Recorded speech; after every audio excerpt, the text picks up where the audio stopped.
Hi boys and girls. As you can see, I am not here today, so we're working on lesson 7.6, percent of change, and this is the lesson that we began before our snow day.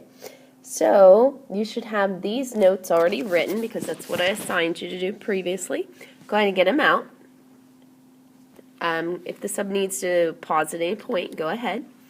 Alright, so what we are going to do is we're going to do our examples to come up with percent of change. Percent of change is just basically how much something increases or decreases, and then we calculate the percent. We've been working on percents, we should have a good understanding of that. The first one here we have is increase. We're going to look at whether something goes up or goes down. If it goes up, it increases. If it goes down, it decreases. All right, so let me give you an example. So in example 1, we had 20 students that started. Oh, goodness, my handwriting's always great. All right, so we had 20 students that started, and we ended up with 24. So, is that an increase or decrease? Obviously, it's an increase. Hopefully you hadn't got that one. It is an increase. So here we're going to have an increase. And to calculate the percent of increase, well, first we need to do step 1, is to subtract. The bigger number, we take from it the smaller number. And that would be the 24, take away 20. And that will give us 4 students. We increased by 4 students. Now we need to figure out what percentage is that. We're going to go on to the second portion.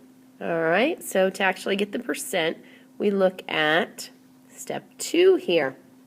Step 2 says we take big from small, or small from big. We subtract them over the original. We just did the subtraction process. So we're going to take that amount, the 4, we're going to put it over the original amount of students. In the original amount of students, there were 20. All right. And we're going to multiply that by 100 to come up with our percent. Or we can just go ahead and divide it and come up with whatever that is. And that will equal, give me a moment so I can calculate this. Oh, this one. Okay, so basically for out of 20, we're changing out of 20 into a decimal and then a percent. So this would equal 0.2. We know what to do with that when we go through there, and we know that 0.2, if we shift it over, is going to equal 20%. Pretty simple. This is what we've worked through before. We're just talking about increasing and decreasing percent of change. So this is the increase. We increased the size of students by 20%. All right, we're going to go through another example. So I'll give you just a moment. If you need to pause, you may. Go ahead and erase it.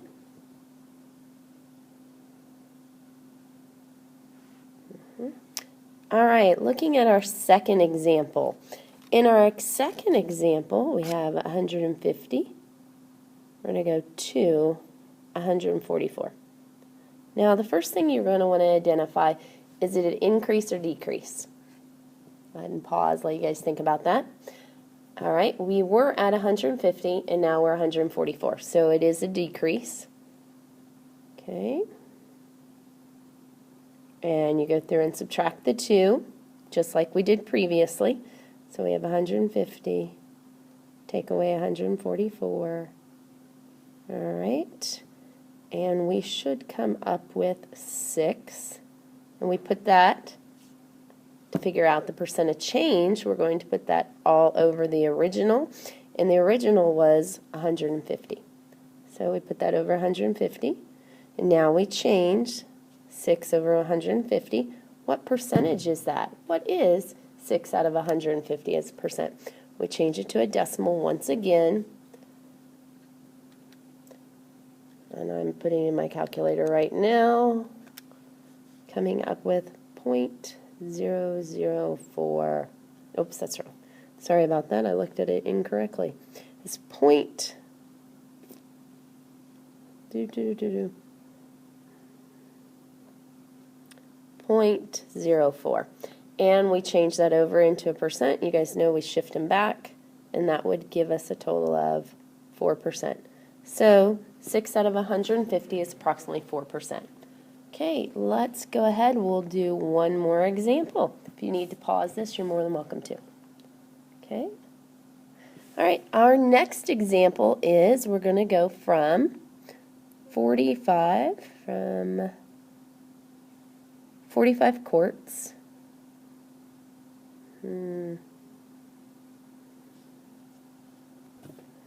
to 8 quarts. And once again, we need to tell whether we have an increase or a decrease. I'll go ahead and pause. I'd like to ask Emma, what do you think? Increase or decrease? I'm sure she got it right. Obviously, it is a decrease. We went down. So we immediately know that this was a decrease. Now we're going to go through our steps. We'll subtract first. So we set it up. 45, big from small, 8. This is quarts. All right, and that's going to equal a total of 37. And we put it over our original, and our original amount was 45 quarts. So we'll figure out our percentage of decrease here. We divide once again. So you have 37 out of 45. And what is our decrease? So this is a decline. This would be negative. If you would see a multiple choice question that had the only answers were all negatives, you would know that that was a decrease. All right, so this would actually be a negative is what we're going to come up with. All right, go ahead and calculate it out.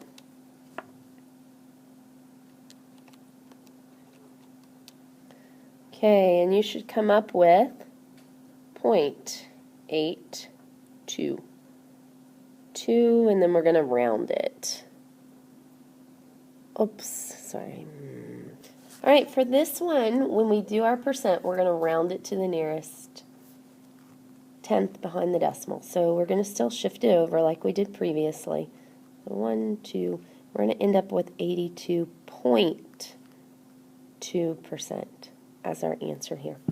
All right.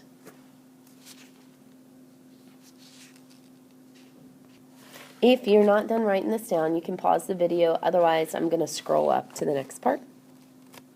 Okay. Now we're going to look up at the markup, what a retailer would need to do to add a profit to their sale. For example, here's what we're going to do first. We've got an MP3 player. And, all right, so you got your MP3 player here. And it's $150, so maybe you're buying an iPod or something like that. And the markup on it is 25%. Well, what we need to do is figure out what is the markup. How much is that amount? Well, first, we find steps. Here we have them. Step 1 is find percent of money. So we're going to take that, and we are going to go 150 times 25%. We change that to a decimal as we've done previously. And that should come out to, you're using your calculators, I'll give you a minute. All right, $37.25. Okay, our next step is to figure out the change percent to decimal. That's what we did, and we multiplied it. We just did step 2, guys. Step 3, we're going to add that to the original price. All right, so we take our original price of $150, and we're going to add it to the 37.25. Hopefully you guys can see that. Okay, and we should come up with a total amount of $187.25. Okay, there we go, $187.25. All right, let me go ahead and pause. I think I made an error there. Oh, you guys probably caught it. This shouldn't be 25, it should be 50. Goodness, what was I thinking? And then this would actually be a 50 here too. Sorry about that, going too quick. All right, so you guys probably caught it all along while I was doing this. You're so smart. 187.50 Okay. But that's the process. You get your total, you figure out the percentage, and this would have helped you with your question from last week, which Jacob was the only one that got right. All right, we're going to take a look at another one. All right, we're going to look at sales and discounts. That's if the process, that's where we mark it up. Now, this is where we get a discount for purchasing something. I'm going to go ahead and erase it. Okay, so here we have a TV, which was $350, and we're going to get a 20% discount. Now, this is similar to the problems we did last week. Here we're going to receive a discount, so this should be pretty much a review for you. We just did step 1, find the percent of money, so let's go ahead and do that right now. We need to take that 350 times, change the percent to a decimal, that was step 2. We know that 20% equals 0.20. And then we get our value from that. How much of a discount are we getting? $70. Now, some of you probably could do that in your head because we practice doing percents mentally. All right, so now step 2 is done. So we're looking at step 3. Subtract from the original. So here we go. 350, take away 70, giving us a total of 280. Okay, hopefully you feel kind of confident on those. I am going to go ahead and show 2 more examples on another sheet. So if you haven't finished copying these, go ahead. I'm going to give you another example of a markup and another example of a discount. All right. I'm going to erase everything. Erase and... All right, your last example. A jacket is $25 and the markup is 32%. What price will the retailer sell it for? This will be the new price. All right, I'm going to give you a moment, see if you guys can figure this out. Calculate it up. Let's see how you do. The sub can pause. She can call on somebody. Okay, I'm back. Let's see how you did. So, just as previously, you find the percent of money. So, we're going to go ahead and do that. $25 times 32%. We change it into a decimal. Okay, we should have came up with $8, guys. Hopefully you did. Then we take the second step, the amount of money plus the markup, which was $8, giving us a total of $33. It's a pretty good markup, 32%. Well, you got that. All right. If you didn't, go ahead. If you need to pause it, go right ahead. Okay. The next one we're going to look at discount. We're going to do a discount. All right. You get a coat. It's $79.99. You get a 25% discount. How much is the coat now? I'm going to give you a moment once again. Go ahead and see if you can figure it out. Copy it down. Sub can pause if she needs to. All right. Go ahead and call on somebody. All right, well, let's take a look at it. Let's see if you got it right or not. So, same steps. We find the percent of money. So we take our 79. You're going to notice similarity with this, guys. Times the 25%. We change it into a decimal, 0.25, giving us a total of... All right, so you should have came up with 19.997. All right, for this one, you're going to go ahead and round because we're talking about money, so we're going to round it up to 20. So we take the original amount and we subtract from it the $20, giving us a total of $59.99. Who got it right? Hopefully everybody. All right, guys, this is the end of the lesson for today. Percent of change, reminder, reminder, reminder. I talked to you guys about it previously. A lot of times you're going to see percent of change on your ACTs, your SATs, obviously your ECA as you go into high school, but this is a common area that you see on state testing. So make sure that if you're not understanding it, you do go back and ask me questions tomorrow. All right, and your homework today is going to be, hold on, I'll go ahead. Your skills practice 7-6, percent of change, and you are to do all of them. Okay, if you have any questions, make sure you bring them to class for me tomorrow. You can work together, and have a great day. See you tomorrow.